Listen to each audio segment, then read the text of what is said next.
સુરત જિલ્લામાંથી 1698થી વધુ હજ યાત્રીઓ માટે ફૂલવાડી કોમ્યુનિટી હોલ ખાતે માર્ગદર્શન શિબિર યોજવામાં આવ્યો હતો. ગુજરાત રાજ્ય હજ સમિતિ અને હકીમજી લીગલ ફાઉન્ડેશન તરફથી સુરત અને તાપી જિલ્લાના તમામ હાજી અને હજીયાણીનો હજ 2025ની તૈયારીઓ અંગે વિસ્તૃત તાલીમ અપાઈ હતી. સુરત જિલ્લામાંથી આ વર્ષે 1698થી પણ વધુ શ્રદ્ધાળુઓ પવિત્ર હજ યાત્રાએ જવાના છે. આ યાત્રીઓ માટે ગુજરાત રાજ્ય હજ સમિતિ અને હકીમજી લીગલ ફાઉન્ડેશન તરફથી ફૂલવાડી કોમ્યુનિટી હોલ ખાતે વિશેષ તાલીમ કેમ્પનું આયોજન કરાયું હતું. હકીમજી લીગલ ફાઉન્ડેશન અને ગુજરાત રાજ્ય હજ સમિતિના સંયુક્ત ઉપક્રમે 13 એપ્રિલ 2025ના રોજ આ તાલીમ કાર્યક્રમ યોજાયો હતો. કાર્યક્રમમાં મોટી સંખ્યામાં હજયાત્રીઓ ભાઈ બહેનોએ ભાગ લીધો હતો. આજરોજ સુરત મુકામે હકીમજી લીગલ ફાઉન્ડેશન દ્વારા ગુજરાત રાજ્ય હજ સમિતિના ઉપક્રમે જે હજ ટ્રેનિંગ કેમ્પ રાખવામાં આવ્યું છે. મોટી સંખ્યામાં સુરત જિલ્લા અને તાપી જિલ્લાના હાજીઓ અહીંયા ઉપસ્થિત રહ્યા છે. ખૂબ જ સારી મેનેજમેન્ટની વ્યવસ્થા છે. આવનારા સમયમાં હજ યાત્રીઓને 2025 હજ માટે કોઈ તકલીફ ના પડે એરપોર્ટ સુધી અને ત્યારબાદ પણ ગુજરાત સરકાર દ્વારા ગુજરાત સરકારના અધિકારીઓ જેમને હજ આસિસ્ટન્ટ તરીકે નિમણૂક કરવામાં આવે છે એ પૂરી હજ યાત્રા દરમિયાન હાજીઓની સાથે રહે છે. દરેક ફ્લાઇટની અંદર એક હજ આસિસ્ટન્ટ હોય એવી વ્યવસ્થા કરવામાં આવી છે, જેથી કરીને જે હાજીઓ બુજુર્ગ હોય, ઉંમરલાયક હોય, જેમને પહેલીવાર હજ માટે જતા હોય મક્કા મદીના શરીફની સફરમાં, એમને ત્યાં કોઈ તકલીફ નહીં પડે.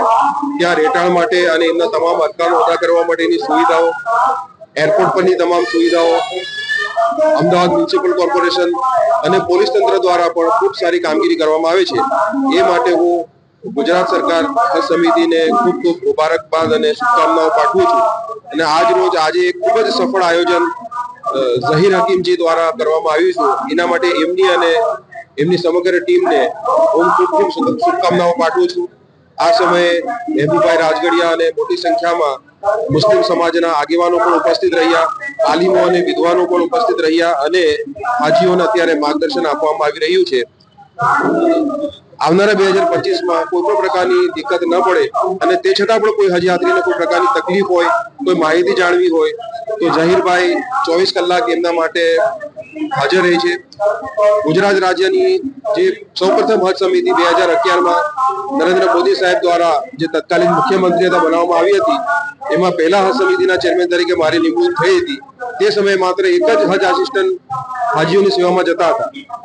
તે સમયે અમે મુખ્યમંત્રી સાથે રજૂઆત કરી અને હવે આજે 30 જેટલા હજ આસિસ્ટન્ટ સરકાર તરફથી સરકારના ખર્ચે ઓન ડ્યુટી હાજીઓની સેવામાં જાય છે અને ખૂબ સરસ સેવા કરવામાં આવે છે. એ બદલ સરકારશ્રીનો પણ ખાસ આભાર માનું છું. જી, મારું નામ ઝહીર હકીમજી, હકીમજી લીગલ ફાઉન્ડેશનના પ્રમુખ અને ગુજરાત રાજ્ય હજ સમિતિના ફિલ્ડ ટ્રેનર. આજ રોજ ભડી માતા કોમ્યુનિટી હોલ ખાતે હજ 2025 ઉપર જનારા તમામ હાજી હજાણીઓ માટે એક દિવસીય ટ્રેનિંગ કેમ્પ રાખવામાં આવ્યો છે, જેમાં કરીબન 1400 જેટલા હાજી અને હજાણીઓ હાજર રહ્યા છે. સાથે સાથે અમારા સુરત શહેરના, સુરત જિલ્લાના અને તાપી જિલ્લાના તમામ એફટી અને એફટી હાજર રહ્યા છે. સમગ્ર અમારી ટીમ અહીંયા હાજર છે, જેઓના હાજીઓ માટે સવારે ચા પાણી, બપોરે જમવાની અને સાંજે ઠંડા પીણાની વ્યવસ્થા કરવામાં આવી છે.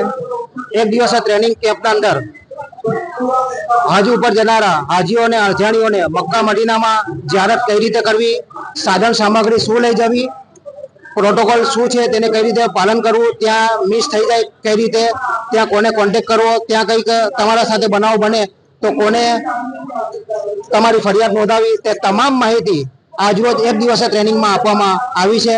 અને સાથે સાથે અમારા મુખ્ય મહેમાન તરીકે જેઓ બીજી શેડ્યુલમાં પણ આજે અહીંયા પધાર્યા છે એવા અમારા સૂફી MK ચિશ્તી મહેબૂબ અલી બાવા સાહેબ, જે રાષ્ટ્રીય મહામંત્રી છે અને ગુજરાત રાજ્ય હજ સમિતિના પૂર્વ ચેરમેન પણ રહી ચૂક્યા છે અને એ અહીંયા પધાર્યા છે.